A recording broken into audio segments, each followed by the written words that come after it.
অনেক দিন ধরেই এই পার্সেলটির আমি অপেক্ষা করছিলাম। তো সেদিন আমাকে রাত্রেবেলায় পার্সেলটা দাদারা দিতে এসেছিলো। আমি তো সকাল থেকেই বসে আছি যে আমাকে পার্সেলটা দেওয়া হবে বলে। তো একটু মন খারাপ করেছিলাম যে সারাটা দিন চলে গেল, পার্সেলটা পেলামই না হাতে। তো অবশেষে রাত্রেবেলা পার্সেলটি হাতে পেয়ে তো বেশ খুশি হয়ে গেছিলাম। আমি অর্ডার করেছিলাম এই কয়েকটি কৃষ্ণ ঠাকুরের ছবি, যেটা ছোট বড় অনেক সাইজেরই ছিল।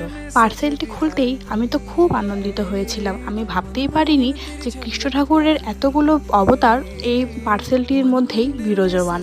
তো ছোটোবেলা থেকে জন্ম থেকে শুরু করে গোবর্ধন পর্বত এবং সব কিছুই এই ছোট্ট একটু পার্সেলের মধ্যেই দেখানো হয়েছে।